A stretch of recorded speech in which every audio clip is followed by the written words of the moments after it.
Bonsoir, il s'est fait tard. Hein? J'ai dormi, mon Dieu. J'étais fatiguée. Normalement, j'avais... Il fallait n'aller Koloba. Ah, ouais, vite fait, vite fait. On va essayer de sensibiliser tous les Africains. Excusez-moi. Non, je pense que je ferai seulement la vidéo demain.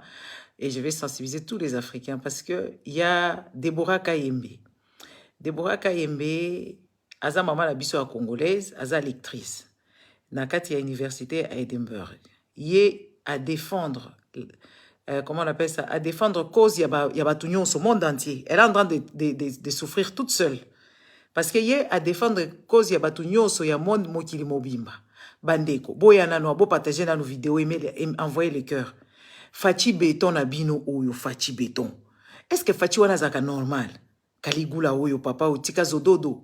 Hein? Tika masanga, fachi béton. Bandeko, toloba nanu toloba. Biso tozomona awa mikolo oyo vraiment, n'est-ce pas? Tozomona mikolo oyo sur les télés, sur la toile et partout. On voit cette histoire de Ghana, hein? Ghana Gay, les footballeurs de Paris Saint-Germain qui est l'international des Sénégalais. Toute la France a commencé à se mettre dessus et on a commencé à l'accuser de choses qu'il n'a pas faites, n'est-ce pas? Il a juste refusé à participer à un match oyo ezo soutenir batutoyebi, n'est-ce pas? Aboyi na ye, alobaki kutute keza bongo, n'est-ce pas? Écoute, toi, Kanga Munoko na yo, je joue, ça c'est parce que ça c'est la musique de Karma. Pas, je vais jouer la musique que je veux, mais les musiciens ne viendront pas jouer avec nous ici. Ils ne viendront pas dans les salles ici en Europe et nous on ne va pas danser avec eux. Leur musique qui est vendue au rabais. Oh, je vais d'abord vous expliquer, mais essayez de me mettre sur ces terrains-là. La musique là congolaise qui est vendue au rabais à qui veut, tout le monde écoute ça sans payer. Et nous, qu'est-ce que ça peut nous gêner? Parce que nous, on est en train de se battre. Parce que vous confondez les choses. Parce que vous êtes bêtes et débiles. N'est-ce pas? Boa penza ba zoba. Mungala loba ongo penza boa ba zoba. Wo bozo comprendre ma commission tozolo bana binote. Musique ba congolais zanga tina o zanga sans mutu nyoso zo yako yeko bina nango batu nyoso ba pirata ba théâtre zanga sans zanga tina o batu nyoso ya mukili ba teka ngo ba zo ba mbongo batu ebele ba sénégalais ba tonga bandaku likola ba théâtre ba congolais moko ba tikala ko tonga ta bandaku to ba sénégalais ba tikala ko tonga nandaku na bamboka la bango bo pekisa biso to kende pe na frais généraux. Oui, biso tozo kende pe na frais généraux. Oui, parce que bango baza bato misala na biso. Ba musicien congolais na bato théâtre, bato misala na biso non. Ba os travailler gratuit. Biso tozo linga kutu tozo pesa bango mayele ke biso to lingi bo travailler à perte te parce que biso to lingi que ba futa bino ba droit d'auteur na bino. Mboka na biso ko zala libéré, to ko bando beta ba musique na bino, to ko futa bino mbongo. Nde eloko biso tozo pesa comme message. Ndeti ba musique na bango se retrouvera na bango na ba pirate et se retrouvera nango pour rien. Biso to yoga te. Biso to ko yoga na biso. Mais ko yande ko beta concert ba ko beta concert te. Bo comprendre démarche te. Oh, musique na bango ya bolo ya polele batu nyonso qui veut écouter venez écouter, qui veut pirater venez pirater. C'est quoi bo pekisa biso? Ah, biso to yoka ngo. Biso to lobite que to yoka ngo te?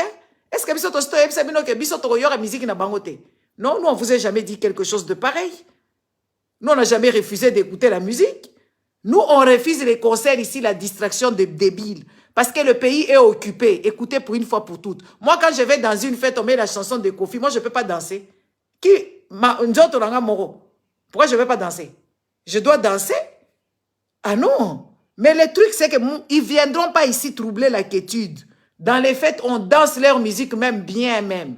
Sans complaisance. On danse même bien même. N'est-ce pas? Et puis après, oh. Biso tozo lobela bango ke ba futaka bango ba droit d'auteur na bango ba kufaka pauvreté nde démarche biso tozo salira bango neti bango bazo comprendre te makambo biso tozo ebisa bango, n'est-ce pas? D'ailleurs tu es bloqué parce que tu vas me distraire, espèce d'idiot.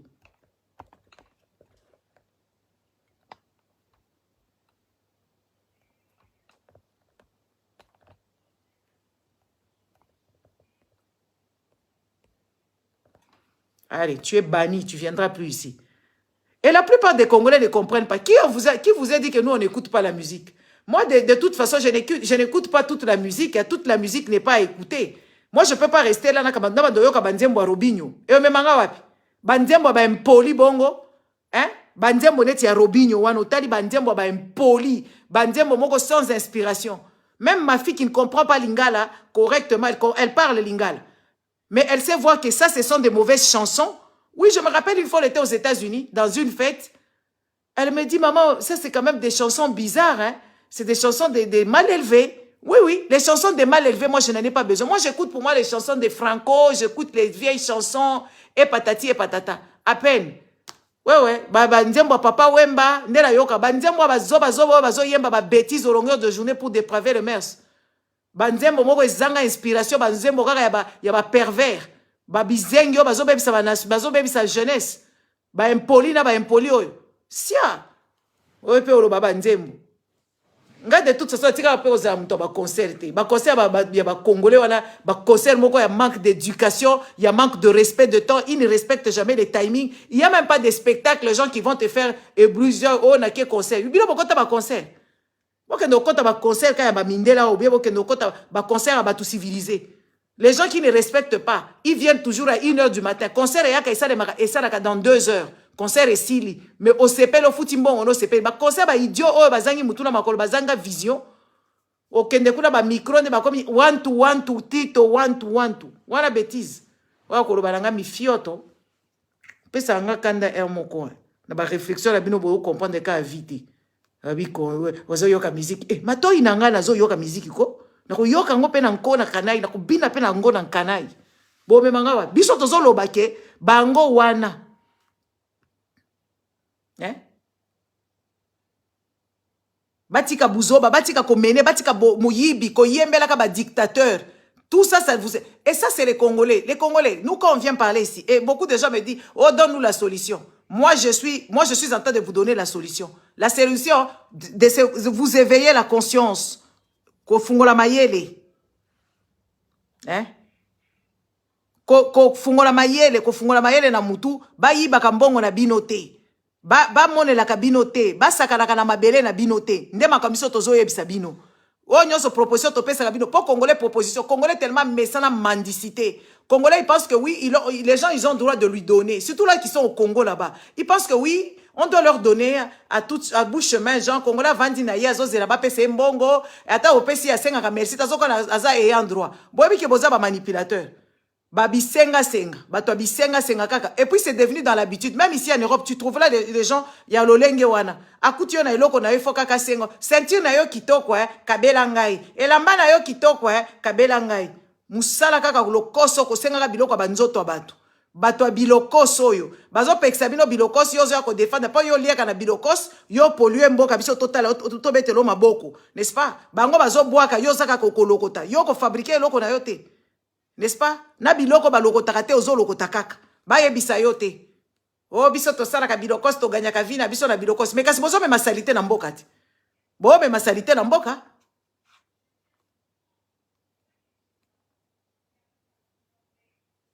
Hein?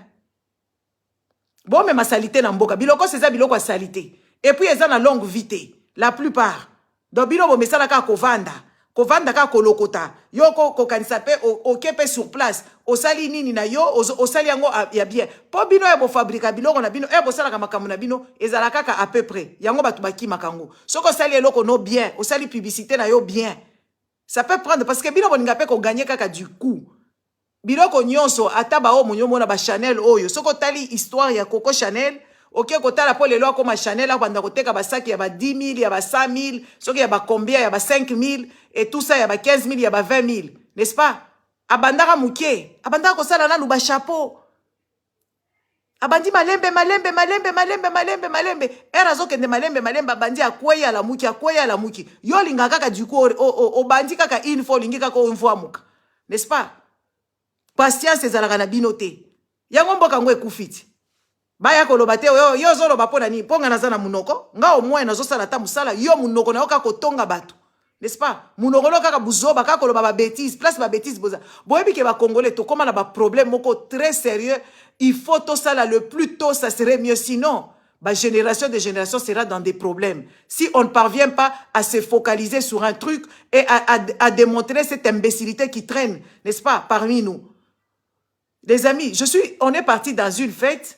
Je pense que vous avez mis, je vous ai partagé un peu de délire et tout ça, c'était agréable. Nous nous sommes bien amusés. Mais il y a un truc qui m'a fort choqué. Un truc qui m'a fort choqué de voir les hommes, les amis. papa beka esi yako vanda kiti awa. Makamunga la mona kikune za kisomo. C'est pas possible. Et j'étais pas la seule. Batu babini malinga babini bana mibali hein. Ba jeune ba trentaine peut-être ba trentaine ou 40 même. Bazoko bina ba danse moko ata mwana mwasi abina kaboyete. O mobali ami bosani penza poka katoza na respect de l'autre. Na kokaki kokanga bango vidéo na chango ala bolinga boza la choqué. Ya komona ba mibali ya ba congolais, ba jeune congolais oyo baza penza robuste, oyo bazozela bango na guerre, oyo bazozela bango na kati ya misala, na kati ya ba formation, mais bandeko, ata bokenda ko bina wana. Toloba. Comment mobali ako mi bina boye abini ami bosani. Et puis na suka a nyukuti luketu koleka bana basi, a nyukuti akititi na mabele, era sisi ko kita na mabele asali pe kindobika. Mobali mobimba penza abini et puis na suka abeti penza kindobika. Kana lobi okoloka te. Boyebi makambo ya musique oyo yaka bisusu awa te esala biso bien. Po musique eza awa te mais okomona ba jeune garçon bazo bina pe mwana mobali abini ba dansa nyukuti luketu et puis na suka nzembo ezo sila beti penza kindobika azuma kolona ya panjango likolo kindobika. Kabi kindoki te. Ba ndoki te.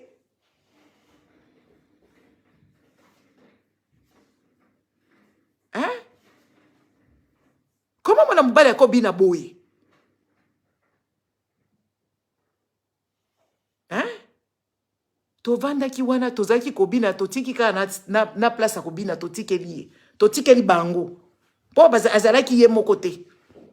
Totikeli bango babina nanu to mona bana mibali. Oyo vraiment manki ya dignité na tikala komona ta ba papa na biso kobina lolenge wana te. Na tikala komona te ata ba tonton mususu kobina lolenge wana te. Ba jeune ya ba congolais te. Otali jeune garçon aye na feti teni déjà ye alati aye na feti eza confortable te. Les Congolais, il faut quand même qu'on puisse se mettre aussi moko na moi niveau moko boye. Ba invité on a feti ya mariage ko ela batu na jean te. Soko lati jean, okolata no jean ya noir hein. Ozui moi blazer na yo otie likolo o respecter tenue vestimentaire yango toyoka ki lero na tongo bazolo ba ke fachi soka yeko so na ba congolais ko lata na n'importe quoi. Oui parce que éducation est beba ponga na tikala omona makambute biso na Afrique kuna na ba Congo on n'avait pas beaucoup de vêtements genre que yo za na armoire net biso to koma na ba penderie to koma na ba bilamba 100 000 lamba moko lata kango une fois par an na Congo to zaka na ba bilamba ba dimanche soko zo kende église obi ko za na sapatu na yo ya dimanche olati elamba na yo ya kitoko ya dimanche olati ezalaka déjà éducation ezala elamba boyo ko lata ngo na place boy oyebi ke yo ba invité on a fête OK ko lata la batu kilote ya jean olati bra soki babiloko na bango ba bras cassé soki babiloko nini olati soki ba body okamati babiloko ya matoi ediembeka yo mobali mobimba babiloko ya matoi ediembeka ediembela doto comprendre te o ba mususu ba pakoli ba choko okamati bana mikie o pakoli bango ba musaka na mutu bana mikie ya ba 4 ans ya bana basi okamati otie bango ba teinture o ya mibali pe otie bango ba teinture toboyi na biso te bandeko toboite mezala babiloko mususu est-ce que bana bazana besoin yo pakola ba ocha bango ba teinture ya ba jaune na mutu na ba blonde bana muke po ba ke fete éducation ba congolais oyo ezo pesa mawa trop éducation ba congolais e opesa mawa mingi ya komona batu lolenge boy bokamati ozo comprendre te o mibali o bazobina kobina ya lolenge wana koleka kutu ba mama oyo bazali kobine na mobutu oyo ekomi makambo mususu c'est pas normal ozomona mutu abi bosani kazalaka na dignité yesko azomona ngo keza bien batu nyonso bazotala ye batu bazokamo bazokamo bazoyoka soni ba mususu bakomi kobetela ye maboko azo se rendre compte te que makambo azosala eza normal te hein makambo azosala eza normal te ya moni yango eza normal siko mutu alolenge wana yako balelo mwasi nga na s'opposer na koya penza na mariage wana qui s'oppose à ce mariage je dis moi so ba tulinga pourquoi danseur notoire Oui, oui. Nga soyeba tout ninga penza, muto lolenge wana. Aye, on a yo qui est casqué aux autres de Kobala. Oh, qui s'oppose à ces mariages, qui se taise à jamais. Nga la côté, le ma penza, je m'oppose. Ba autour nga pour la ni nabi, azad danseur notoire. Comment muto bina lolenge wana? Comment boko la tisabana lolenge wana bokamati bana po bozo kende feti, bo che bango ba teinture na mitou, et tout ça là. C'est pas normal. Tenue vestimentaire non respectée. N'est-ce pas? Non respecté. Ok, pas Batou. C'est vrai que ça dimanche, oui, mais ça fait au Rokutanana Batou. Peut-être au Rokutanana Moutoumoussou, ça chef d'entreprise. Oko, bino bokanisa ba fête Batou Bakendaka Kobina. Non, na fête Zaka Kobina te. Na fête oko sala contact. Contact na musala. Oko za la de bouche à l'oreille. Ozo solana Moutoubabi, ah, yazaka na entreprise na ye, azo luka Moutou. Mais si ko yo lati déjà ma bébé, n'est-ce pas? Yo lati déjà ma bébé, oye na ba kilote, ba short. Oye wana na ba bras cassés, ba maboko yo sondira ozo kende ko bunda, ou bien oke ko sala rodeo même, mais c'est pas possible. Vous pensez que l'image de quelqu'un, n'est-ce pas? Bokoyem sanga oui, ngana na minute oyo penza, biso toyaka combat, elobi mama Nadia. So toye combat, eza kaka esprit ye biso telema aloba. Ngala zaki déjà kolala. Na la muki na yo ki posa omela mai. Na bi na prometa ki neti na kati pe pongi boye, e ko umela mwa muke na bina profiter.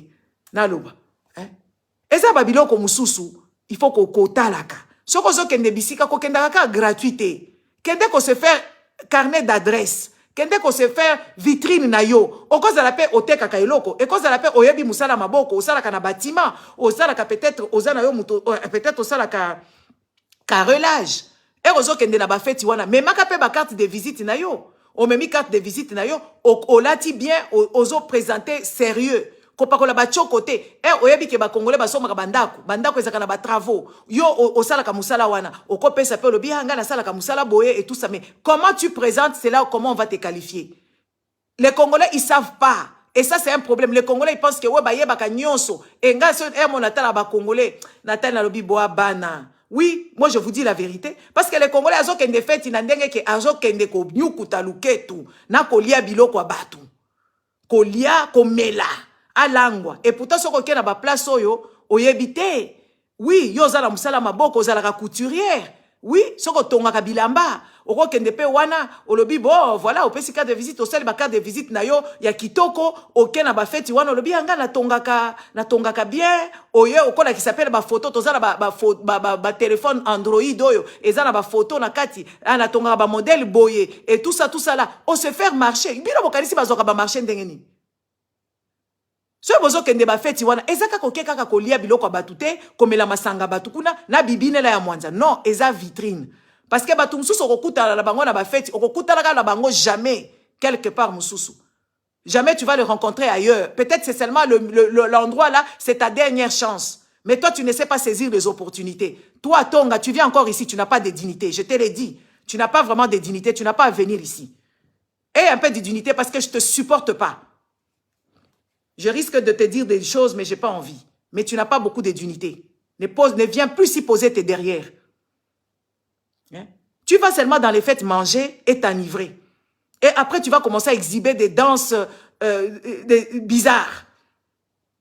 Et pourtant, là-bas, yo sala kanayo na bâtiment, yo yebi ko tia peinture, n'est-ce pas? Yo yebi ko sala jardinage, musala na yo zalaka jardinier.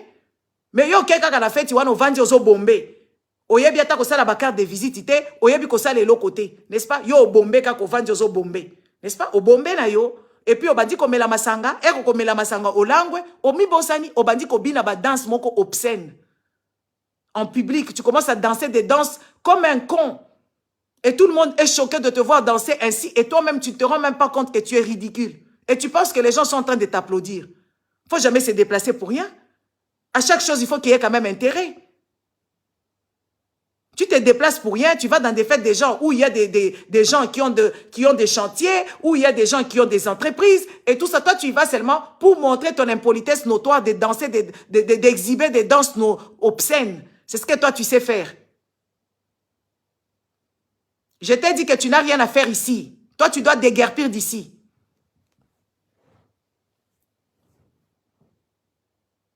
Et je ne vais pas te bloquer de toi-même, avec le peu de dignité qui te reste. Quitte ma page. Je ne vais pas te voir ici, toi. Tu m'insupportes, en fait. tu m'insupportes. Hein?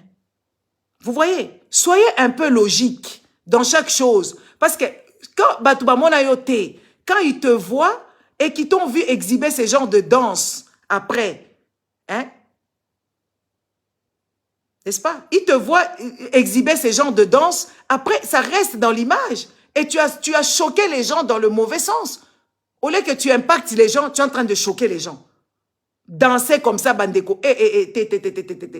Nga nazala ki vraiment la lobi bon, na kangata miso, na okokate. Na bibo na meka pe atako bina ngai pe comme ça, na talaka yete misu ka kezo kendeka akuna, ozomona mwana mobali penza atoki na kobina ba danse moko lolenge penza na yebite soki baza bato bato na yebite, na yebite.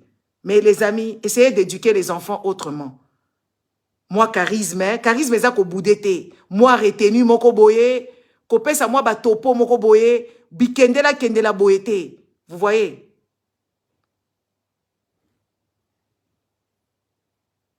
Hein? Bako même appel cadeau te. Ba to bazo fungo la piste. Ebele pe ba congolais bokendaka. Oui, merci papa. Ebele pe ba congolais ba kendaka la ba fête ya batu sans cadeau. Cadeau, c'est difficile à donner des cadeaux parce qu'en Europe ici tout le monde achète, tout le monde a des achats impulsifs. Donc, allez un peu avec des enveloppes. Quand vous allez dans les fêtes, des gens on t'invite. Aux yeux, à ta 20 €, à ta 50 €. Au tien enveloppe. Au Pessi.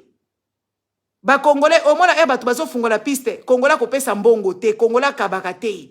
Mais Congolais sombe la kaba pasteur. Oh, maman poupette. Congolais senga asombe la kaba pasteur bandaku. Afuta kaba loyer. Oh, yebi mutuna makolote. Soko invité Congolais na fête na yo. Yeba ke orozwana o elo côté. Parce que ba fête, les ala kapé ba dépense.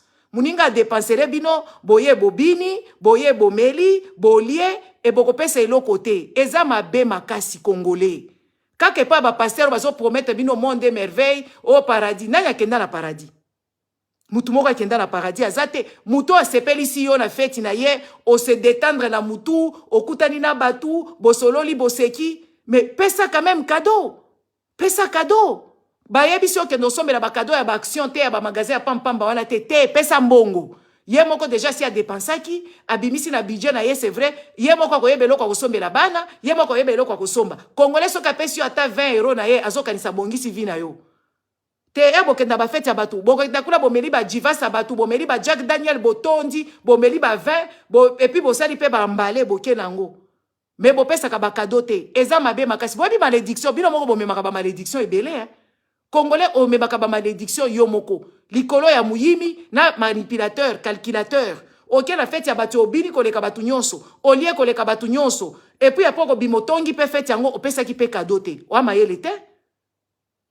Eza mabe makasi. Soko zo bima bisika à partir d'aujourd'hui, yeba ki okutana na batu kuna. E okutana na batu kuna, lata bien. Po mutu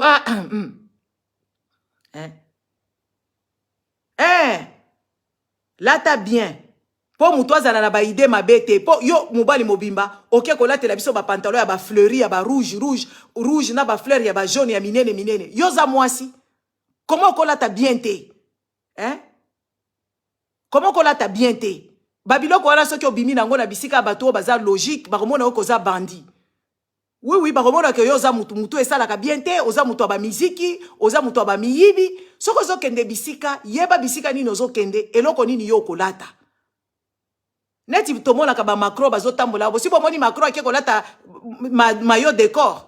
Alati tenu ata ba tomona ka ba roi awa ba kenda ka ba stade. Na ba Macron ngo ba kenda ka ba stade ko supporter ba équipe de France. Est-ce que bo si bo moni Macron alati vareuse? Po zo kende na stade, alati biso vareuse. Hein?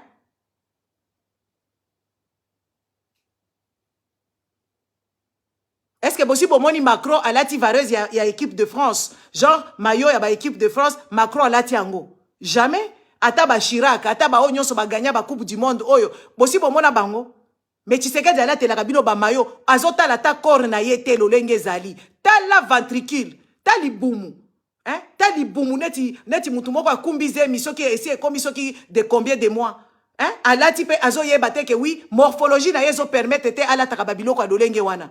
N'est-ce pas? Tala ni boumwa Tshisekedi wana. Ake ko late la biso ba maillot décor so ki ba body. Mais papa yo kolate biloko wana te? Yo oko luka, oko lata boyete Tshisekedi, ozala libumu munene, oko lata ngote. Yo il faut zala kaka na costume. Oui, il faut zala toujours na veste. Oui, oui. Peut-être oko se détendre longoli cravate. Mais yo ko lata la kabiso ba mayo wana te tali bumu, tala ba bourler. Donc ba biloko moko zomo na batu moko bazanga éducation. Oui, oui, ça c'est manque d'éducation. Le président doit se mettre toujours. Pourquoi est-ce que les autres choses ne peuvent pas vous inspirer? Vous pensez que c'est vous qui avez inventé la mode? Et vous pensez que c'est vous qui avez inventé le monde? Mais boza ba yuma? Oh. Ta papa na libumu munene akepe na stade alemboli tala ba maboko nyoso awa eze ya kokweya atelemi pe. Wow! Tala ba Tshisekedi. Hein? Yango la ba peuple o bazo yokate. Yango ba peuple o bazo kalisa. Et puis tozo mona pe batu bazo ko défendre ye kuna. Oh, nani président akendaki ko solola na ba nani akendaki ko solola na ba congolais. Et maintenant, ce que ko solola na ba congolais baza ba sous-homme. Ba congolais baza ba sous-homme. Attends, je vais te déguerpir d'ici. Déjà ta tronche, je n'aime pas ça. Et quand tu fais des commentaires, ça va, tu es banni, tu viendras plus ici. Allez, tu dégages.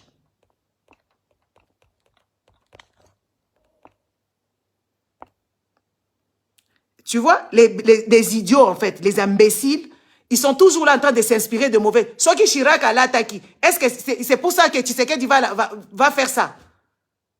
Ceux qui Chirac à l'attaque, donc, ceux qui Chirac a sali erreur, Tshisekedi fois ça la erreur. Net Joseph Kabila yibaki, yangola boya ko yebisa biso pe, Joseph Kabila pe salaki, ba idiot, banda con que tu es. Toi, tu viendras plus ici. Tu es banni et tu vas te dégager d'ici. Tu vas aller baiser ta femme à 7 heures.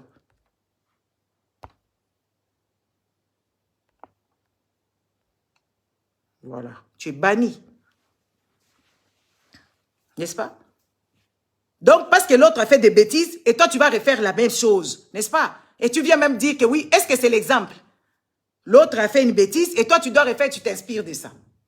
N'est-ce pas? Tu t'inspires de ça, que oui, voilà, l'autre a fait ça, moi aussi, je dois faire ça. Et vous n'avez même pas honte.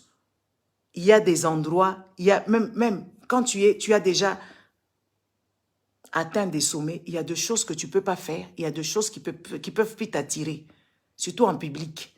Que tu ailles ici, que tu ailles là-bas, que tu fasses quoi? N'est-ce pas? Et chaque fois, quand tu pars quelque part, si tu as un emploi, tu dois faire ta publicité. Et avant de faire ta publicité, tu dois être convenablement mis. Il faut là, t'as bien.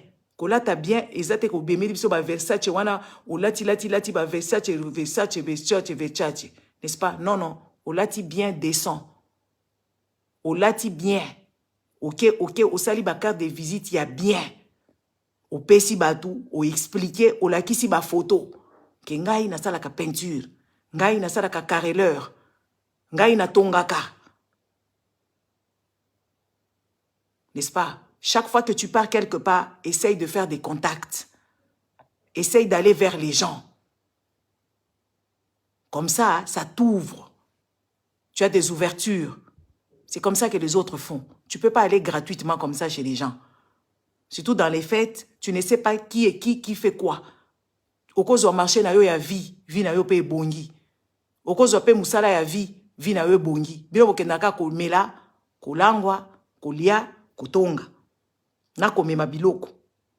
Et puis yo, les gens que tu ne connais pas, même si tu les connais, tu n'es pas obligé de faire des tiperouelles, de ramener les histoires à manger chez des gens avec lesquels tu n'as pas d'affinité, qui ne sont pas de ta famille. On t'a invité, juste on t'a invité. Quand tu vas là-bas, ne prends pas à manger d'autrui. Tu manges là-bas et ne remplis pas beaucoup ton assiette. Tu peux faire peut-être 2 tours, 3 tours, mais ko tia biloko bo tia kaka yo oche sakamadeso. Kaka yo oche madeso pembe. O kamati fumbwa oche. Oche légumes verts oche. Ozui supondu oche. Kaka yo moko ozui Thompson. Ozui ngolo. Oke kozwa malangwa. Oke kozwa taba. Kaka yo moko ozui brochette. O kamati sanye komi tala montagne oyo soki ya Nyirangongo. Otondisi yango wana. Na makemba, na fufu, na soki nini lisusu kwanga, nyoso, tala sani muneno si ochea. Eko kende kolia ekere yo, biloko ebere esuki na poubelle. Eza lo koso. Il faut koyeba ko jauger. Au lieu ndambu muke muke. Oko sala na yo 2 tours, aussi ici assiette na yo. Mine tala o chesani boye, o tondisi, o zakolia. Des fois, on a des Congolais, si on a des vidéos, na lobby, non, c'est pas possible. Comment moutako zanga dignité boye, yo ke na fête ya bato, tondisi sani munene boye. Hein, papa? Ce qu'on dit pour kuna osala nini? Oko kangama na ba toilette bato kuna, bato mususu bakoya ko zonga ko kendo ko suba kuna te parce que yo lie mingi na minute. Oko lia boye te? Mutu aliaka boyete, mutu aliaka eloko. Est-ce que sangisa susu ozui fumbwa, ozui pondu, ozui légumes verts, sikoyo eloko ko boma yo to yebite? Botika biloko na bosala. Yango na ngai penza. Na comment ko changer stratégie si ceux qui na ko sala fête, na ko sala ba buffet wana te po eza ko encourager les mâles. Oui, eza ko encourager les mâles. Po peuple ozo comprendre te. Oui. Yo mutu mubimbo kamati sani ozo yo kata sonite. Et puis en plus de ça, oko simba kaka boy tu olie pe biloko ango nyonso tute aussi qui c'est ango na poubelle. Comment vous expliquez ces genres de choses? Ceux qui babandi comme la Jack Daniel, on dirait ba yebsi bango ekosi la ekozala lisusu te. Bazo kanga usine. Okomela Congolais ayebite keza ba biloko ba melaka muke parce que ça déjà nocif à la santé et puis ça biloko aposa Congolais azo tondi sa verre chelangai yo yakawa si bon me kaka ko chela bango mulanga liqueur wana na mesa boko mona modèle bako popola ngo neti bandoki non il faut to meka ko changer toza bien te bandeko toza malamu te omona basi yo yebi koza munene mama. Là, tu es là-bas, tu as la morphologie. Ou là, tu es là-bas, tu as bina et comme difficile. Et là-bas, tu es coquilloté. Ou là, tu as mode. Mais, konda alors? Là, tu es là-bas, tu es à l'aise, tu es à l'aise, et tout ça. Là, tu es là-bas, et la morphologie. Okukuta yo lingi kozala na mo mama. Na yebi nangate bon. Bref, to roba kama kamtoye na kiao. Tozoro bakaka ezaki kaka constat ya koloba mobali abinaka kindobika te mobali anyukutaka luketu lolenge boete mobali akozala na komitika ya boete yo ye kaka obandi ko kata danse bapa moko boye ochena ba sebene na yo na kati akena se asali boye mais c'est quoi ça sentiment ya nini yango esengo ya makasi boye ya ndenge pardon eza pasi Eza mawato. Donc, c'est pas possible. Bon, c'est que maman Béatrice, eza makamususu tomoraka na yebite. Comment moi na mbali akobina loketo abinisi na masoko, ako dendisa masoko bandeko makamubiso tomonaki eza malamute. Ce que za na mwana monika mwana no abina ka bibine la boye banda ko recadrer. Po babiloko oyo to sekaka ya bana na biso babina ka badanse. Mais il faut que banda ko recadrer so konika mwana mobali akomi ko bina makasi bongo otali ka obina ye yo nenko mona ko bina lolenge boete amoi ko ko tchena sali na gym et na danse akende ko bina na ba Beyoncé et comme musala parce que ce que za musala na yete ça fait bizarre. Oui mutu akobina boete papa fils obini boye omi bosani ozobina oningisi ba derrière oyeli boso li bumu pe yango wana po ba tonton na biso ebele bazaka na ba mabumu okamati li bumu na yo wana oza kokoya tina mabele après osali kindobika et puis osali pe kala binzambe nanga nini yango makambo tozomona awa nzembo moko te mibale te banzembo nyonso yo yebi yango ko binango et puis ozotoka te bato nyonso bakomi kotala okomi bête de cirque bakomi kotala yo ke mwana mbali abina ka boye mwana mbali wazo bina boye bato nyonso yozo kanisa eza succès eza mabe makasi eza mabe makasi sikoyo ata mwasi net nga mobali ya boye oza ko bina boye na kolinga yo te. Et puis bino ba tonto boke na ba feti samba si na bino botika ko telemisa batu neti nga na bina kana ba mibali ya batu te nga na bina kana batu te nga na bina kana mutu te ko yaku tute iseri to ya ko bina papa to ko bina ndenge nini yo mwasi no za wapi yo ye na feti yo moko okomi ko senga ba dance na batu so ba pimeli yo dance okomi ko silika papa nga neti nga na bina kana mutu te na bina kana mutu te na bina kana mutu te Oh, yeka kobenga. Oh, bache madulu, yaka tobina. Comme kosenga batu kobina. Mais même moi si na yo, même ma copine na yo. Pourquoi zo bombaye? Hein? Pourquoi zo bombaye? Même yé comme ça, boko bina, bina, bina, bina, na bino, soirée mobima boko bina. Yo, ninga kobina rumba, mais oyaka na ba fête yo moko. Est-ce que ça na sens? Hein? Yo, olinga ka rumba. Yo penza olinga ka ba rumba, kaka ba rumba. Mais oyaka na fête yo moko. Mais toyebi kozalaka na basi. Mais lukaka mwasi na yo me makaye bobi na kabarumba o kendo kosenga ba fia ba to so ba boyelo comme ko ba petiango momia kansani nyango alo ngwa kuna kansani nyango mais ma basi na yo neti nga ko beta poto ponga na bina ka te na batu na bina ka ngamuko na bina ka te na batu oye kaka boyo kilo yenge o ya tobina na sensi nini oh papa kenda ko luka mwasi na yo me ma mwasi na yo o bobi na kana barumba yo lingi ko bina rumba zo ya feti yo moko est-ce que ça na sens o ba comportement na biso il faut totika ngo eza ba comportement mabe makasi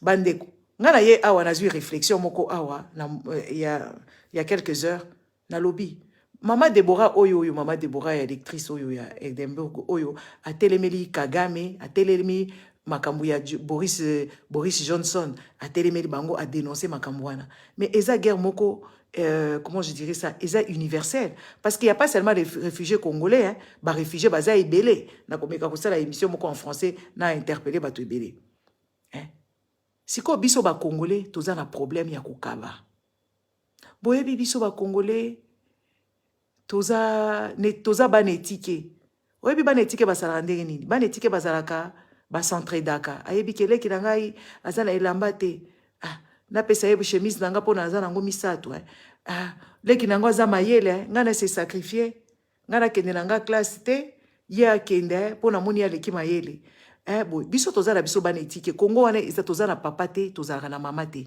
de preuve aneke na moni kaka awa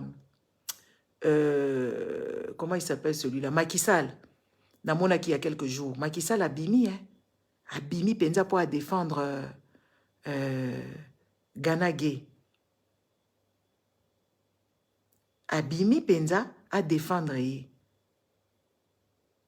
sans koyoka soni parce que système oyo ya ba vewe oyo bazolinga ba ironie du sort natiki kaka bandeko bazolinga batu nyonso bakoma lolenge wana ba cautionner makambu wana eza ba envie na bango muto abatu aboyi na ye n'est-ce pas muto abatu aboyi na ye kia kobeta te afingi mutu te a manquer respect na mutu te a se retirer kaka lobi akobeta te to moni tole modèle ba telemeli mwana mbale wana sénégalais abeta kana Paris Saint-Germain Ghana Gay ba botoli ba telemeli ba komi ko vilipande partout ba politiciens no so français ba ye ba komi ko baba de Ghana na Paris Saint-Germain ba bosani ke azalaka bien azaka joueur ya malamu et tout ça là balobi to moni Macky Sall abimi alobi peuple na peuple azana culture na ye mutu na mutu azana ba conviction na ye mutu na mutu a ko défendre dans le respect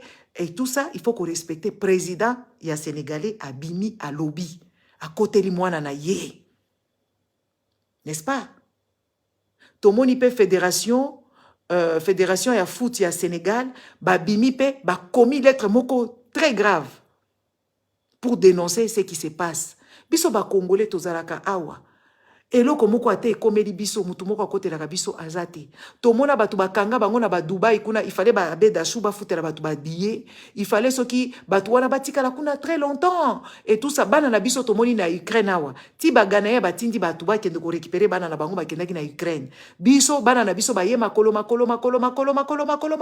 ti ba komi awa depuis Tshisekedi yango prometaki bango kaka opesa bango soki eloko mutu moko apesa bango eloko azate donc biso makambo yo zo komela Mama Deborah kuna esi ekomeli ye bakagame bachaka mbongo depuis des années ti lelo bazalaka na bambongo na bango bachaka na ba ambassade Kagame yibaka mbongo epa na biso Kagame bazo pesa ye mususu epa ya Chilombo Kagame azo traumatiser batu Kagame azo bambongo bisika nyonso azo kende donc Mama Deborah azawana azo bundana ba titan hein azo bundana batu baleki makasi hein. Ah oui. Okende ko bunda kaka na Boris Johnson. Est-ce que aza muninga na biso?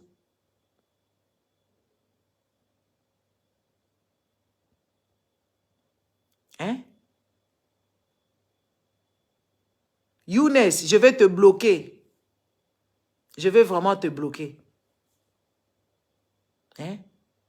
Donc, azawana, balobi, oh, Kagame basala kaba mafia na bango, bazasima, bakopesa mbongo, et puis, Kagame ye moko aza impliqué na makambuana, batuna ye, bazakuna, mais elle est seule, hein? Parce que biso ba Congolais, toye bakate, toye baka ko soutenir ya biso te. Congolais alingi ko soutenir kama kamba bonzambe, o ba promete ye ko kufa, o kende na lola, o kende na paradis. Depuis toza awa, totikala komona mutute o ya ke paradis, aye ko ebisa biso eloko moko ya normal. Ba Congolais nyonso ba sekwaka. N'est-ce pas? Ba Congolais nyonso ba sekwaka ba ya ko ebisa biso bakutana kana Marie Misamu, nde bakuti so bakutana na Marie Misamu biso etali biso na nini? O bakutana kina Papa Wemba, jamais batikala ko ebisa biso ke wi kuna tomona ki makambu boye, na lola kuna paradis eza boye. Ba ya kaka na ba bêtise. Donc, bandeko, pour vous dire qu'on doit vivre ici sur terre et apprendre à se protéger ici sur terre. Jamais na mona Congolais o ase quoi, aye ko yebisa biso kuna ke oui, akendaki kuna la lola, nda aliaki beefsteak, nda aliaki caviar, net yatikala ko yeba caviar awa na mukilité, akendaki na lola kuna alie caviar. Jamais ba kala ba bêtise. Oh na mona ki Marie Misamu, nde na kendaki kuna nakutani na Franco, oh boye ba bêtise. Les amis, soutenons-nous vivants. Cette dame-là, elle risque même son travail. Cette dame-là, elle ne se bat pas seule. Elle se bat avec des grands. Astiaki montant, il y a 10 000 livres. 10 000 livres, wana, et si ekoki. N'est-ce pas? Bandeko. Ce qui t'a doublé mise wana. Parce que la mini toyo, peut-être, à perdre moussala. Peut-être, imprévu, avocat. Il faut peut-être, abakisabaro, avocat. Peut-être, il faut abakisape, kouta, kuna outa, kouta, soki wapi, po, akokende kosamba, bakokende na Angleterre. Il faut fouta ba hôtel, il faut asalaboye, il faut asalaboye, il faut asalaboye. N'est-ce pas? Mais yaza na papate. L'État na biso et côté la biso te. Parce que, je me rappelle, herba ya ki konome ye, herba vota ki ye, a commis électrice, Tshisekedi bakanisa ki azaka muluba. Na banda Chilombo wana o babenga soki ba fatigan, na ba taliban, bango bakanisa ki kewe ya azalaka muluba. Bakie kune muluba po balobi baluba mutu bazaka mayele. Baluba muluba ya mayele a comme électrice bakenda ko senga ye ba invitation jour ba ko introniser toujours a kozwa ba fonction na ye. Bango bakende kuna ba Chilombo bakende. Ya lo bakitete nga naza congolais et puis nga na lingi na ngate ko politiser makambu oyo. C'est vrai, naza congolais, mais naza pe muluba te, atika la pe koloba ikolo na yete. La pauvre dame. Si quoi ba ye ko comprendre que yi azaka muluba te, moyen ba ya ko soutenir ye ezate. Makambo ezoleka oyo normalement, ça devait interpeller Chilombo. Na batu na ye ke ressortissante na biso azana ma solo, n'est-ce pas? Et azana makambu kuna ya minene et si ekwe lié. To monite gouvernement la biso à côté de la biso te. Donc biso tozaka la biso ban éthique. Neti tozaka ban éthique, il faut to yeba ko se soutenir bandeko. Ceux qui toke kota la kuna, eza peut-être 300 personnes mutuka kabache. Mais bozake belé ya kolanda ba chaîne. Bozake belé ya koliesa bato baza inutile, bato ya ba paresseuse. Congolais alingika soit ba pasteur o ya bazoba, n'est-ce pas? Des places à couper sambongo ou bien ba youtubeuse na ba youtubeur ceux qui ba influenceuse na yebite ba influenceuse ya bazoba des congolais place à pesa sambongo na ye congolais mutu a science mutu ya mayele mutu ya boanya congolais ko pesa mbongo nete ezara nini o je vous pose la question ezara nini nini yango esala ke bino place mutu ya malonga oyo aza connu mondialement bo soutenir ye ezala kapasi ya ko soutenir ye neti docteur Mukwege aza ko tambola monde entier docteur Mukwege tambola na rapport mapping na banzi kutu rapport mapping wala o docteur Mukwege tambola nango e koma kutu ko pasuka po atambola nango to mona te soutien malonga au contraire tokomona bazoko finga docteur Mukwege. N'est-ce pas? Et pourtant, eloko docteur Mukwege azosenga, eza eloko ya malonga. Eza eloko o soki kaka bandimi kaka ke oui voilà, ba Chilombo wana ba ke kokota makambo wana ba lobi soki eloko nini e ko sala hein? Merci papa Van Rosdal. Hein? Hein? Tomona kate. Place ya boanya Congolais azate. Place à connaissance. Tokomona bango awa. Peut-être ba Congolais mususu bazaka na diaspora. Ba omona biso ba ndoki. Neti biso to boy ba musicien na bango ba ya awa. Bango siko ba ndingi ba vivre ba rêve wana ke ba kota pe ba concert ba koma kana nu poto te. Siko ba ndingi ba kota pe ba concert wana. Siko biso toza ba ndoki. Tozo boya ba concert na bango awa. Ba ya ko beta po bango bazolo ba koya ko te. Bandeko. Boya bi à l'époque akala ba musicien na bazai ko ya awa. Bazalaka na ba vie mususu. Batu bazalaka na ba mbongo. Batu bazaka inconscient. Yo ye poto sika papa. Hein?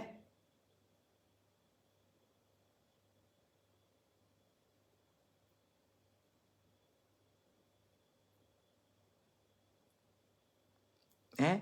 Yo ye poto sika awa.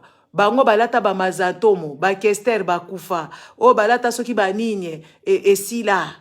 Donc vi wana ozo kanise ozo otala ba Olympia na ba Bercy ya ba Kofi ya kala et tout ça e kozonga kate papa. Sala makambo no mususu. Ko en vouloir batute que oui bakata yo zo kanisa concert zonga po kota papa e kozala na même sentiment te. Ozo comprendre?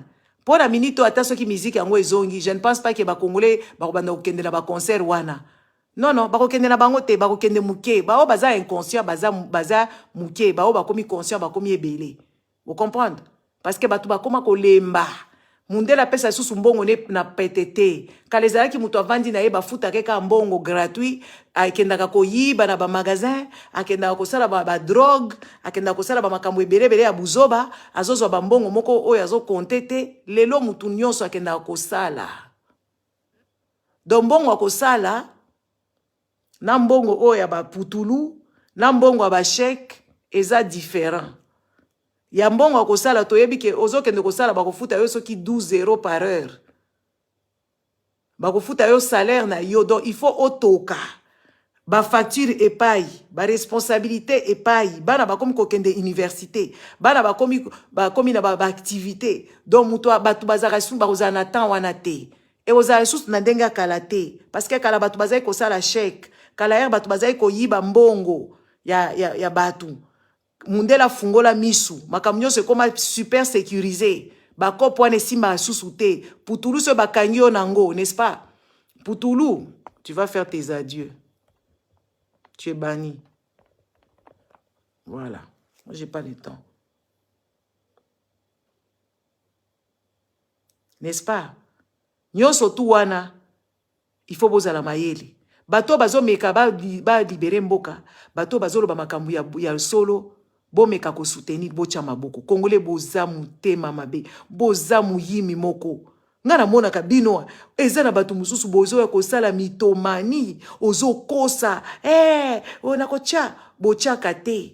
Oui oui, Congolais. Bino bo soutena kaka ba pasteur ba kosi bino.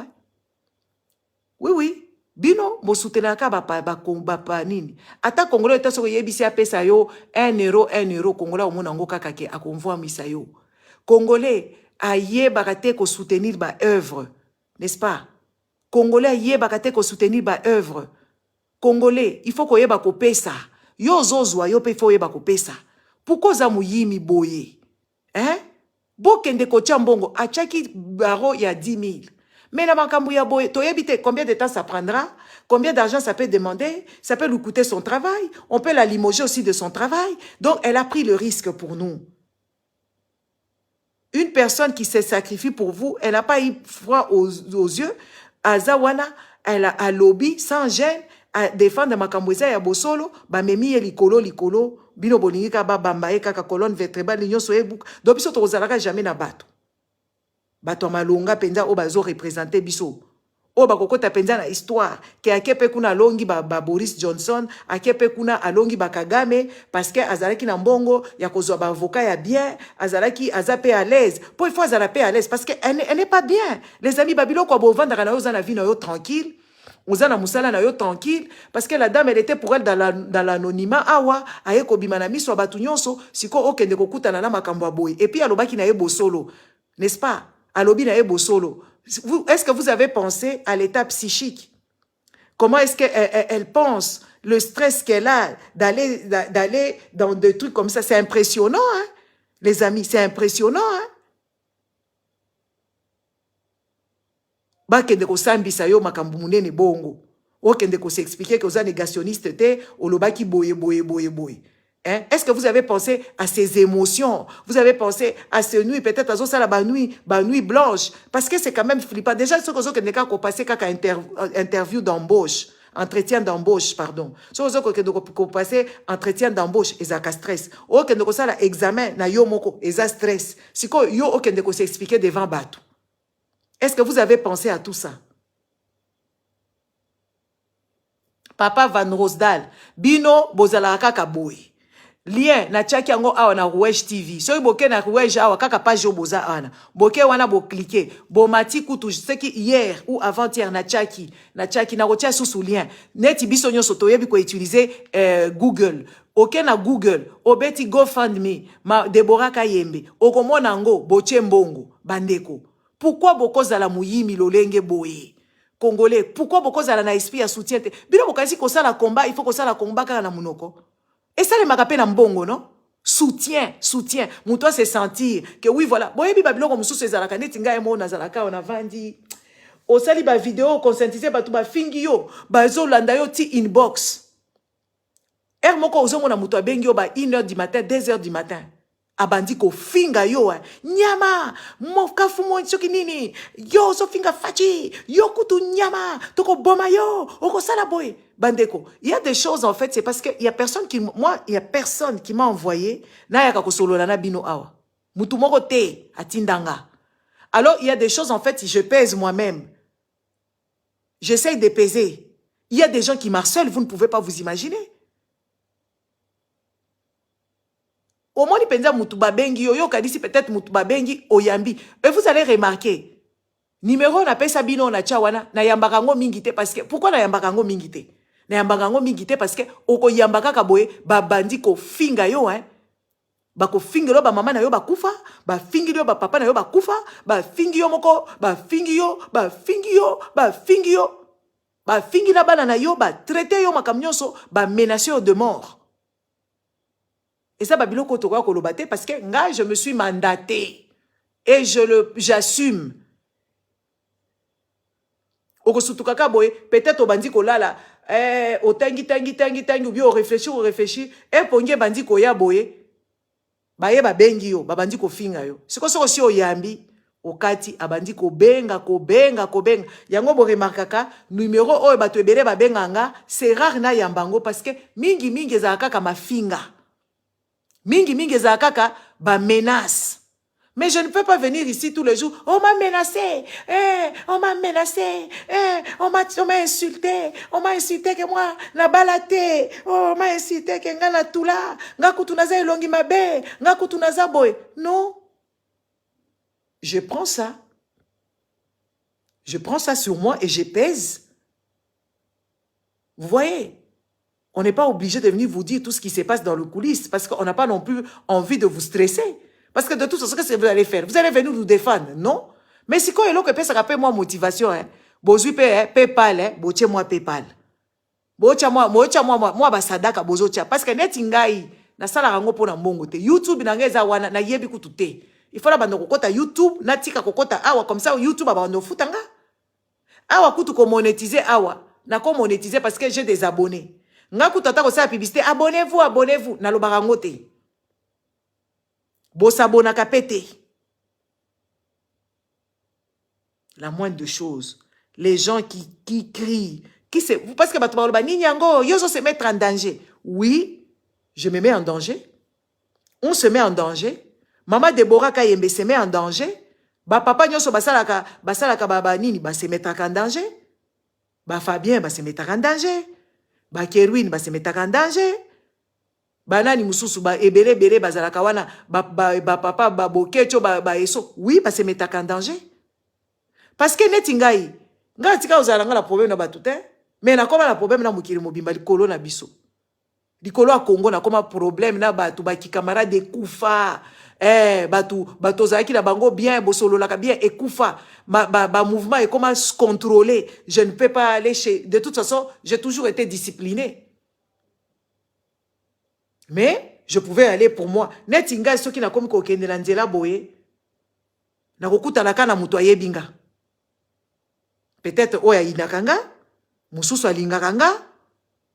Bao balingaka yo, oyebi bango po bakoupe son beauté avec gentillesse et tout ça, ça fait, allez, ça fait plaisir. Mais bao balingaka te oyebi position na bango te place modi dini bazota lela yo. Okoma penza okie kolia, o vandi penza na restaurant boye, okomi kotala nanu bilongi, otala soki bato wo bakokala na ba fachi beton baza kuna te, ba morphologie moko boye, ozo yeba te donc ozo kende ngana koma ko kende. Bon, moi j'ai pas froid hein. Et moi, je me dis, ben, à chaque chose, ça dépend. Hein. Tout ce qui peut arriver, peut arriver. Hein. Moi, je réfléchis comme ça. Mais il y a des choses que je faisais avant, je ne les fais plus. Il y a les gens que j'ai fréquentés avant, na fréquenta omango li susute, po nazo banga bango. Oui, oui, po nazo banga bango, na lobite, na yebite makamnin bango bakanisaka, po nga nazo dénoncer bango te. Neti nga nazana baninga na biso, oya, baninga na ngai. Nazai ko kende ko mouver na bango, to kende ko mela moi ba coupe, to ke to bini, to ke ba restaurant bien, to ke ba cinéma, to ke ko tala ba film, na kenda ga lisusu na bango te. Ba benganga ba lemba. Menga nazo banga bango po naza averti. Vous comprenez? Nazo banga bango po nga naza averti.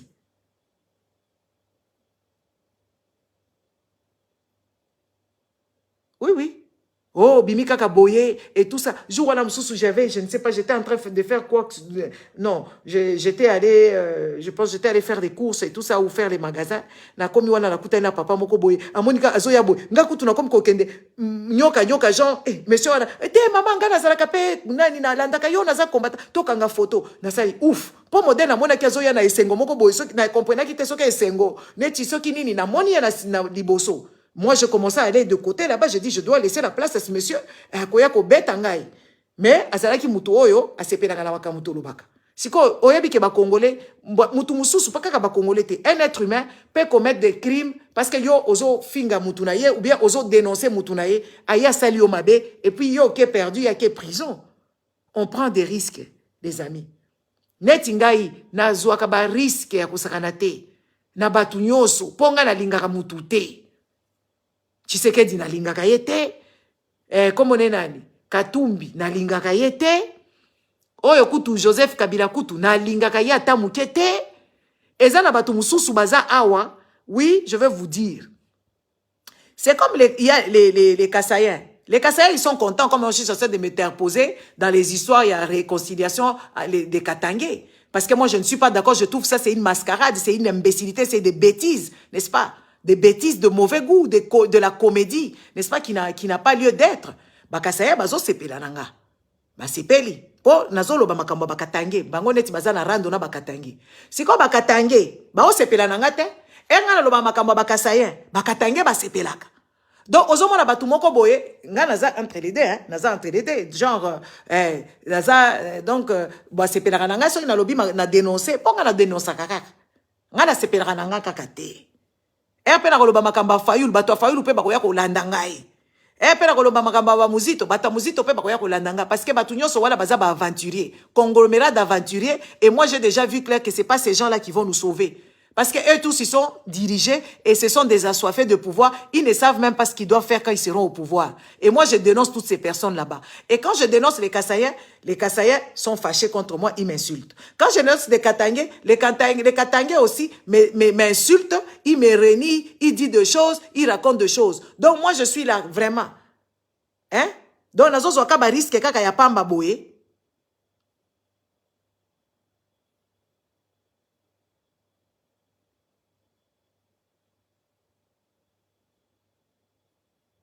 Hein? Donc, on a un risque que papa symphorien. Ce Congolais oyebisi bochela ngambongo, bochela ngambongo. Okomona bango ba komi wana, toko cha, lokuta ba ochate. Bozo tambola na mitomanie eza malamu te. Oui, oui. Botambola kana donc eloko moko ya na yebite hein Congolais. Mais ceux qui bokie kuna bazo kosa, biso bakamutozo loba awa, eza makamutozo prêcher Israël.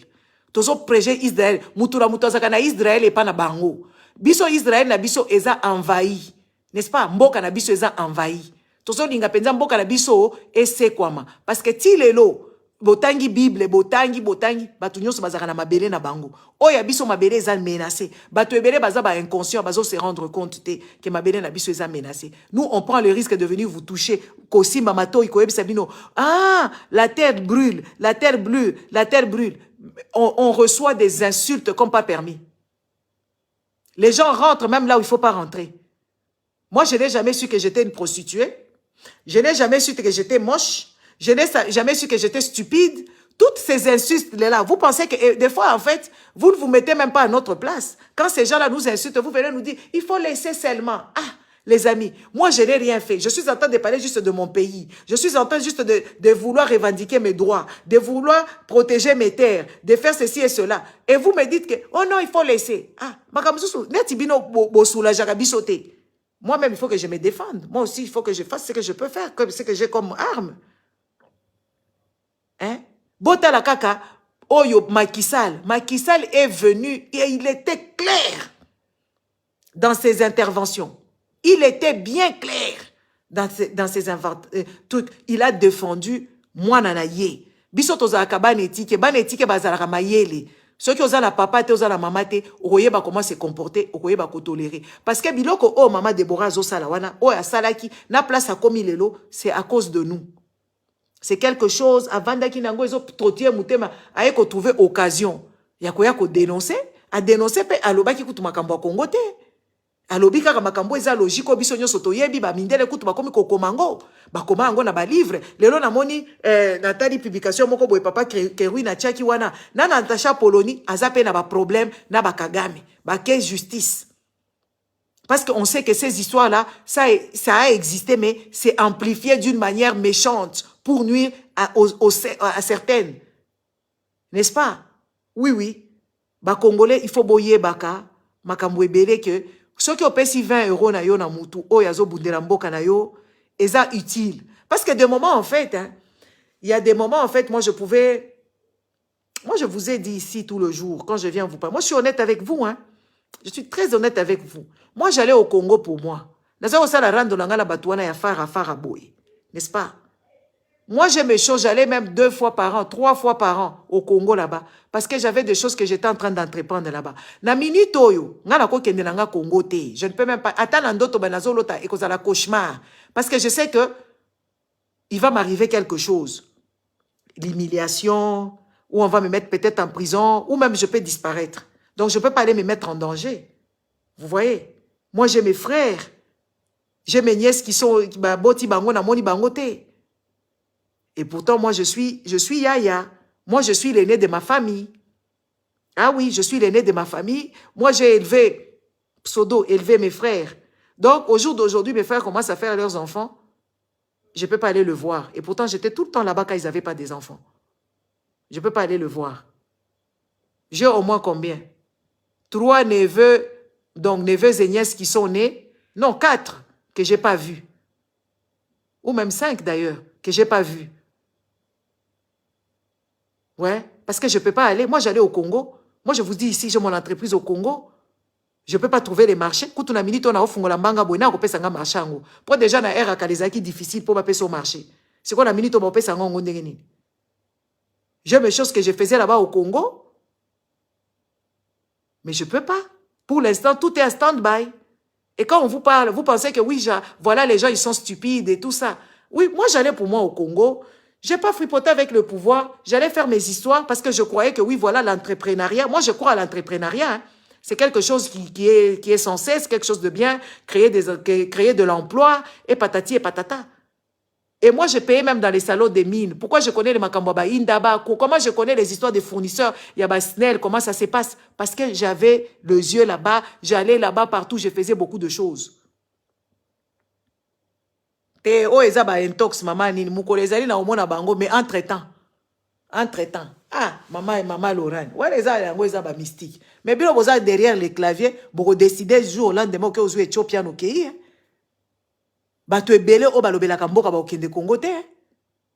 Ba okende Congo te parce que bato wana bazo comprendre te que oui biso tozo bunda pour la future génération. Mais c'est vrai que personne ne nous a demandé, hein. Personne nous a exigé quoi que ce soit. Mais la moindre de choses, il faut savoir cautionner vos gens. Parce que vos pasteurs là, ce sont des escrocs. N'est-ce pas? Vos pasteurs à qui vous donnez l'argent, c'est des escrocs.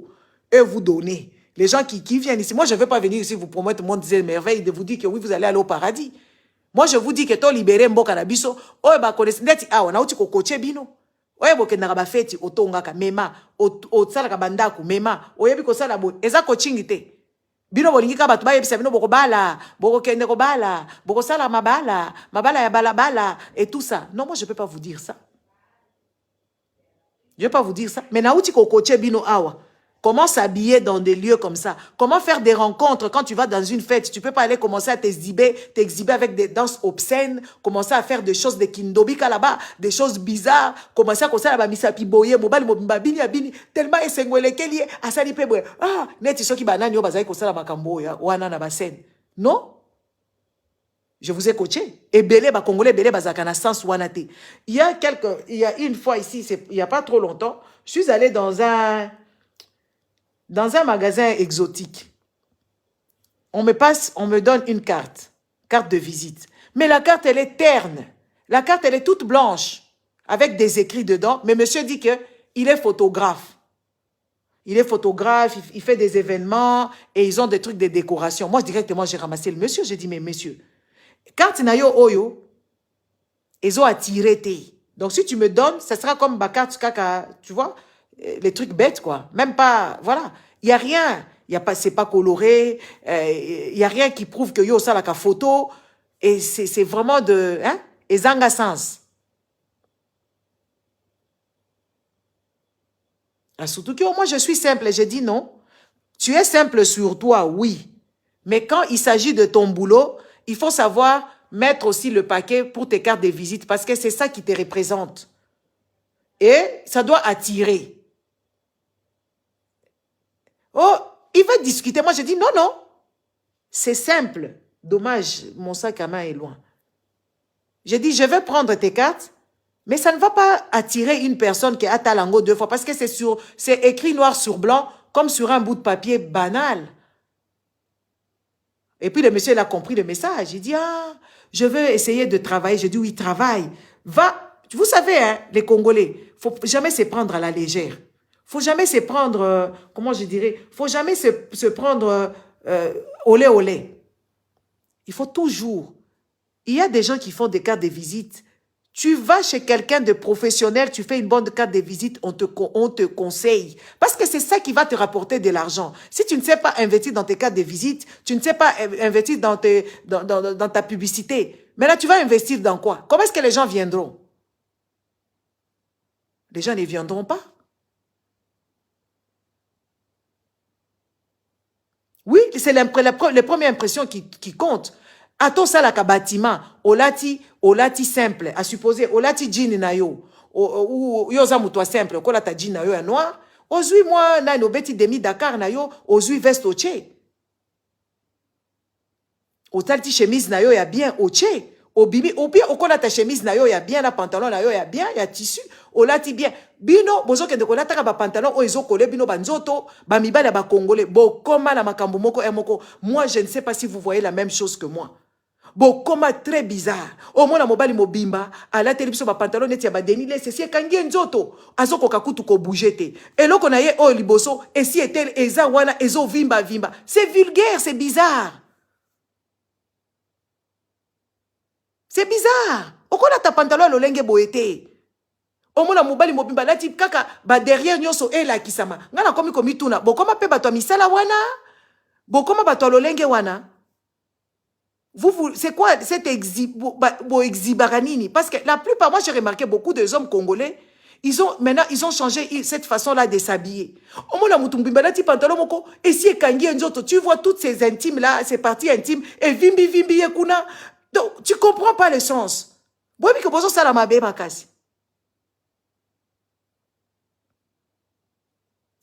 Vous savez que hein? Mobali mobimba lati pantalon si collé, on dirait moi si. Atabasiango.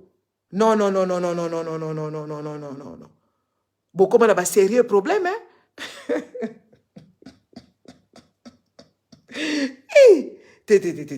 Boza bien te, il faut changer comportement. Ok, ko somba pantalon ya taille na yo papa. Kola taka boyete. Oko zo accident pantalon yo se pasuki oko sala ndenge nini. Hein? Pantalon yo se si kangi onzoto mobimba. Ozo la kisa nini? Basi ba lula yo, que yo zala ba bord ya minene.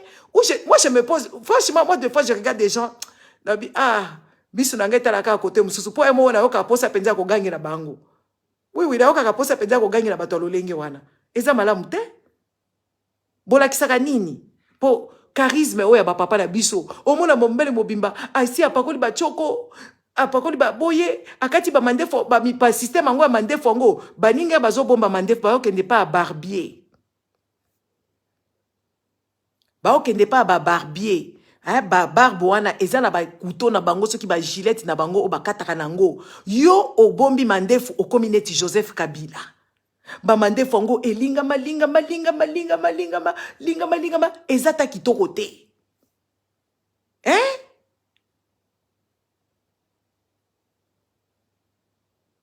O bimi neti muyibi. Siko yo lingi mandefu. O kabati. Te bande kolanga mibali. Te tozai kolobela bana basi to bosa na kabino il faut tozongisa bino na nzela. Te za malamu te. Te. O kumoni mobali mobimba tiki mandefu. Mandefu ngo lingami eze kitoko te. Yes ko azo ya kosala ke akomi kokana na fali. Te papa. Baninga bakenda ke pa barbier. Musala ya mutu moko kaka azalaka barbier. Azala bambeli moko boya akataka nango suki. Akataka nango azotaye. Yo yebi barbier te. Mais olingi ko bomba mandefu wana. Ekomi neti Joseph Kabila. Et puis okomona bango pe azui pe eloko ache awa teinture moko ya chocolat. Ya yebite. En tout cas, bande konanga pardon. Akamati pe atiki mandefu ache pe teinture koto yo akokana na raisi. Mais monsieur, obi koza ridicule. Monsieur. Ça va bien. Makabo sale ça va bien makasi. Mususu okuta bango akamati ache biloko moko na mutu apakoli peinture moko ya noir na mutu bazui ba tracé ye abimi neti ofni auti na planète mususu. Mais c'est pas possible. Comment oche biloko wana na mutu ya noir? Oche biloko wana ezomona na penza ko oche biloko moko bo ya noir na mutu. Biloko ngo ozo comprendre couleur nango te. Eza mabe makasi. Eza piété. Ou bien mususu ba papa bo komako obisiko biloko aboye okolula mwasi. Mwasi wana kolinga yo te. Mwasi wana kolinga yo te. Mwasi ya normal la kolinga yo te. Ozwaka mwasi ya liboma. Oya kokani na yo nde bokolinga epi boko avancer na bino pete na vie parce que boza bato maboma bibale bo sala makambo bato maboma epi boko éduquer bana na bino kaka na ndenge ya liboma parce que oyebi ke eza ba biloko mususu e déterminaka mutu. Ba biloko ebele e déterminaka mutu. Ba mibali ba congolais okukuta bango ba mibali wana balati ba pantalon ya ba jeans pasuka. Et puis ba pantalon ngozo comprendre ba couleur nango te. Ba couleur moko ya ba senzi. Oui, il faut qu'on vous le dise. Il faut ya bino ekende kaka ndenge mususu. Oh, eke ba pochi boye, ozo comprendre sens te ba papa. Pona nini boso sala makambo aboye? Pona nini boso sala makambo aboye? Est-ce que bomona ka ba jeune ya ba mindele musu ya normal balata ka bongo? Ba pantalon ba jean wana pasuka na bite so bokenda osomba ngo wapi? Donc ozo mona mutu moko boye alingi ka ba biloko ya mabe. Eza ka mabe makasi eza bien te? Bandeko, ngana yaki ya okoloba makambo mama Deborah, bokende ko chambongo, s'il vous plaît. Bo chambongo eleka. Bo chambongo eleka. Mama Dreamer. Place nyoso ko kende, meka ozala batala yo na ndenge mususu. Obima exceptionnel, n'est-ce pas? Obima exceptionnel dans la simplicité. Dans la simplicité, osa obligé te obima chichi yombo. Basi, tokoya kaka après, tokomi tard, il est 1h du matin ici, je ne sais pas chez vous, chez les autres côtés. Demain, moi, je dois être matinal. Les amis, bomoni, dans la simplicité, ezate ke o neti na mona kaba, o kamati ba bijou kili oche.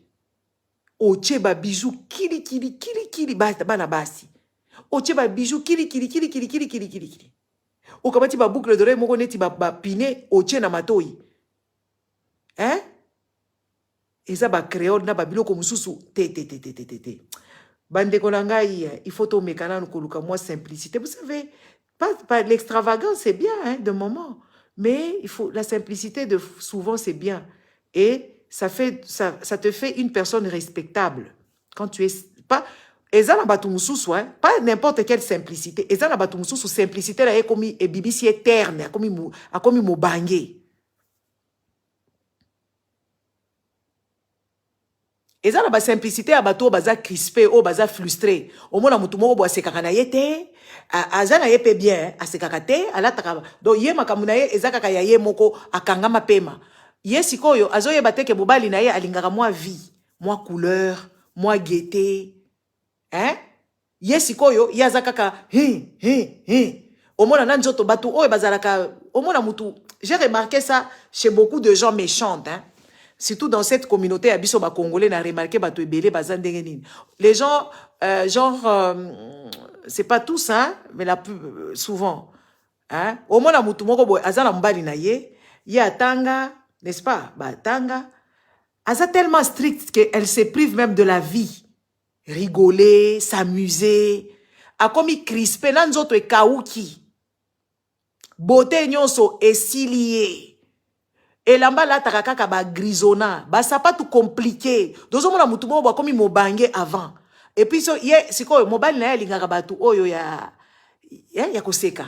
Yango wana bino ba maman oyo bozalaka mutema crispé. Oh maman Nadia, gros bisous.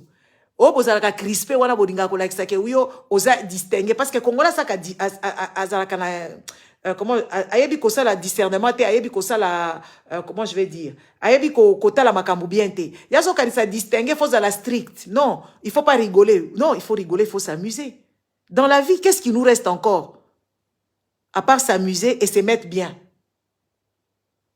yo makambu nyo c'est ça kaka crispé donc mutu moko boy nanzoto je ne sais pas si vous comprenez ce que je vais sortir je ne parviens pas bien de sortir je ne parviens pas bien sortir ce que je dois dire. Yazaka katalaka batu de haut. Parce que ye pona ye, net ye atanga mingi, ako solisa batu mususu te. Azomona batu nyoso banyama. Et pourtant, batu mususu bandeko. Vous savez, dans chaque être humain, kaka epa etiseke dina bakabilande tozomone elo kama longate. Dans chaque être humain, il y a toujours quelque chose de bon. Que ce soit des informations, que ce soit ceci et de cela. Oui, moi je vous dis. Hein. Parce qu'il y a certaines personnes, en fait, parce que toi tu es fait, oh, saliba classe est belé, otanga est belé, n'est-ce pas? Net yo tanga ibelo karisi ba diplôme na yo ndezo représenter mama ozani la chier oyebi ko lata te oyebi ko sepela te oyebi ko sekate na mobile na yo kuto vanda na yo tika kaka vanda na yo po bosomba banda ko ensemble po bobota bana mobile na yo peut-être azala moi ka moi mutu na yo mo ba sekisaka ye kuna libanda vous savez il y a beaucoup de paramètres qui font assez que même ton nom parce que toi tu es trop crispé. Tu es trop figé dans le temps. Et tu es trop sur ton diplôme. Et tu oublies la vie de tout le jour. N'est-ce pas? Tu n'es jamais en couleur. Tu n'y rigoles jamais. Tu n'es pas agréable. Tu es toujours bongaï parce que toi, tu occupes de fonctions à ton boulot. Maman, David de tout le jour n'est pas comme ça. Ah, vous m'avez vu, hein? Moi, je m'amuse. Hein? Moi, je vais quand même, quand je vais dans les fêtes. Oui, fade, de chez fade. Au moins, on pas tout comment? Oh, moi, il y a compliqué. Hein? On ne demande pas que tout le monde doit être pareil, mais il y a des choses, en fait, tu dois regarder aussi chez l'autre. Tu trouves aussi quelque chose de bon chez l'autre, n'est-ce pas? Tu regardes. Ah, oui. Otali penza, omoni eloko abia epa muninga. Mais bino, omona basi moko boy, azaka ka boy. Mobile nekuta zo banga e. So mobile moi sina azate, mobile aza bien. Mobile azo seka. So moi sina ye mobile comme kosala genre. Pour moi sina za mabe. Basi belé na moni surtout à la diaspora, il y a beaucoup de femmes comme ça, des femmes figées. Figées, je ne sais pas je ne sais pas, les femmes bizarres. Comme à place il y a fait, il y a azaka bizarre. Batu nyonso bazo seka, il y a vandi kaka zota la batu de haut. Ce qu'on t'a lié abongi atate. Abongi atate na elo côté. N'est-ce pas? Abongi atate. Mais est-ce qu'on s'est au top? Mais moi, ce mobile, il y a lingana batu oyo, moi, je suis qui bateau. Les amis, moi, des fois, je trouve que c'est, moi, tout le monde, moi, quand je vais quelque part, je vous dis la vérité. Quand je vais dans une fête, je m'amuse. C'est vrai que je rigole, je fais un peu la folle avec modération, mais je rigole, je sais captiver les gens. Mais ça, na batu mususu, okoma yo ke na fête ya batu. Ok, kuno komi ko vimba vimba. To sengi yo te ko bando bina bakindobi kakuna te. N'est-ce pas? Yo ke place batu bazana esengo, mais yo zo sala makambu moko bo kangama elongi, nzoto nyoso ekauka yo, elamba pe zo kende na nzoto te. Vous savez, des fois, vous vous faites du mal à vous-même, hein. Yo moko misala ka mabe. Parce que yo zo kanisa yo kako yebi te, baninga pe ba yebi. Babiloko mususu, neti ngai, nazaka expert ya kopesa batu ba compliment, hein. So na moni penza mutu aza bien, lati na ye bien, tala nzela na hôtel ma penza na yebisi, vous êtes bien, hein? Vous êtes bien habillé, hein? Et tout ça, n'est-ce pas? Yo o apprécié akabatu te. Donc toi tu ne peux pas apprécier ce qui est de l'autre. Tu penses que c'est toi qui es le centre de l'univers, c'est toi, tout doit tourner autour de toi parce que tu as des grands diplômes. Maman, on n'en a rien à foutre tes diplômes. Ce qu'on voit, c'est une personne morose, c'est une personne frustrée, c'est une personne à kauka nzoto. Ce qu'on a bisika fait, tiens, mais quand on a, o sekaka, o zala bien, n'est-ce pas? Hein? O sekaka, o zala bien. Moko botinda la mibali na bino bakende ko luka, basi o basekisaka bango, yo sekaka kaka te, yo école militaire. Ngala azaka école militaire so na ekolo makambo ya Kongo na kota kabino awa rando ya kosakana te. Oui, na kota kabino rando awa ya kosakana te. Mais moi dans la vie de tous les jours, je suis quelqu'un de je rigole. Oui, je suis sympa, je suis gentil. Oui. Dans ma vie de tous les jours, je suis sympa, je suis gentil, très gentil, même plus que moi, tu meurs. Hein? Plus gentil que moi, tu meurs. Mais RSI Maramakambamboka, ça dépasse l'entendement, ça dépasse. Voyez, essayez d'être un peu vous. On ne vous demande pas de vous lâcher. La moindre chose, quand tu vas quelque part, fais-toi des contacts. Merci, maman Isabelle. Hein? Fais-toi des contacts. Présente ce que tu sais faire.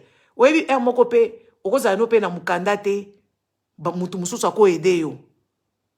Oui. Ouvre-toi. Tolobite o kende kaka bokomi, nga boye te, il faut koyeba kokota. Opesi mbote, ou se présenter, oluki boba boko boyer ba mibali bakendaka kotelema libanda kuna ou bien peut-être bazo kende ko mela cigarette, o mekipe oke kotelema, oke ko tuna ke usalaka boye, bato ebele base bamoni ba escroquer bango. Bato bazo bongisa bandako. Ba escroquer bango awa. Pona ni ba ke ko zwa mutu moko bo ebi musala te et tout ça. Tout ça la communication de makambu. Communication, qu'on se communiquer, se savoir se vendre. C'est ça l'histoire. Mais il faut à la descendre. Première impression qui compte. Oko la biso ba pantalon ya ba fleuri te yo mobile. Oko bine la biso ba kindobi kate kuna. N'est-ce pas? Oko zala na ba libertinage te. Biloba loba po congolais père boko azie bakate makambo loba. Soko zala eloko loba te kanga munoko na yo. Soko yebi likamute yoka plus kanga zwa mayele. Mutu moko abota mayele te. Mayele basomba rango. Mayele basomba rango. Yango tokendaka ba classe po tozwa mayele po tosomba mayele. Muto yo pe soko yebi makamute po kongola ko yebane makamute. Abandi ko raconter ba bêtise e bimisi ozoba. Ole muto abenda yo, muto a repousser yo po amoni oza zoba. N'est-ce pas? Po zolo ba buzoba. Et pourtant peut-être oyebi pe ko sala makambo wana makambo musala pa lo bitete ti pa lo ba trop pour de rien dire. Po kongola ko ya wana akomi na luko azo réfléchir te akomi ko sala pe Non. Merci maman Rosie. Boko bateni vestimentaire oyo. Il faut ko talaka.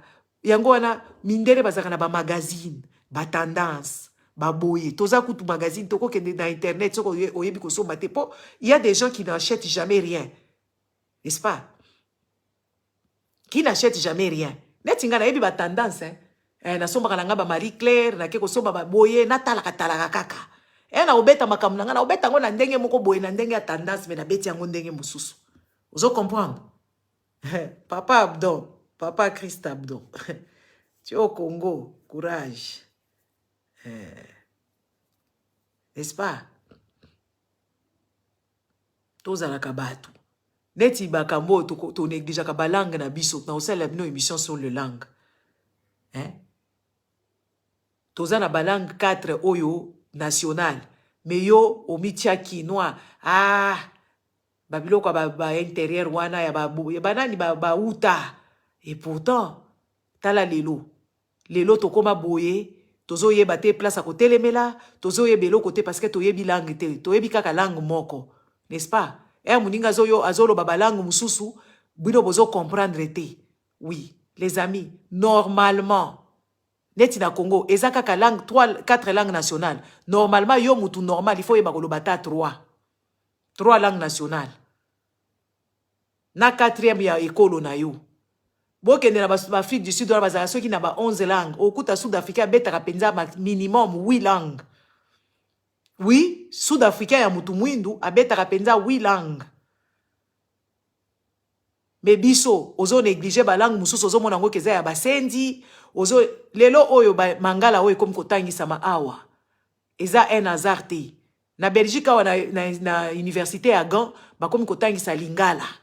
Ba otangisa ngo pona nini? Parce que bazo yiba biso mboka.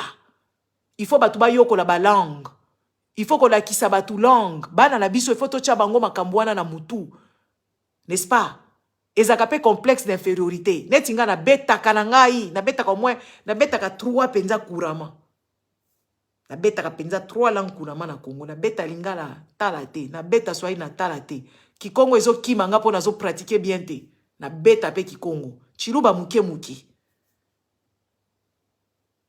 Yo, kaka lingala tinga masitu ba kino nde bazana attitude wana. Lingala kaka. Non. Toza ba Congolais. Il faut toyeba koloba ba langue na biso pona koyeba kopesa. Parce que toza en voie de disparition mine de rien. Donnez-moi 5 minutes et puis je dois partir. N'est-ce pas? Toza en voie de disparition. Parce que modèle mboka na biso zo kende boye, tozo kende kolimwa. Parce que histoire na biso déjà ya bakoko na biso toyeba kangote. Histoire kutu ya ba 1960 ou avant ya ba indépendance, to komate eza batu mususu ba komela biso yango. Ce qui fait que il faut to ça la ba recherche. Il faut to kende ko ça la ba recherche, to kende ko yokola. Bon bandeko, to tika kaka po eko kende musika. Les amis, ouvrez-vous. Ouvrez-vous au monde. Ouvrez-vous surtout pour votre pays. Parce que notre pays est super en danger. Et tout ça. Et il faut savoir une chose. Que tu n'es pas monsieur, madame, tout le monde. C'est pas parce que l'autre a fait cette bêtise. Pour y a sumbi, likolo ya piste, yo pe faut que ndeko sumbakuna. Non, est ça normal, pour y a bini mobali mobimba bini ba kindobika, yo pe fo bina ba kindobika et to expliquer que kasi papa c'est foré y pas bina ka kindobika. Yango yesko y pas bini. Non, est ça normalité. Ça vous devez enlever ça de votre tête. Ce sont des messages qu'on vous donne tout le jour par nos politiques congolais. Et les hommes de rue, ils prennent ça comme parole d'évangile. C'est pas normal.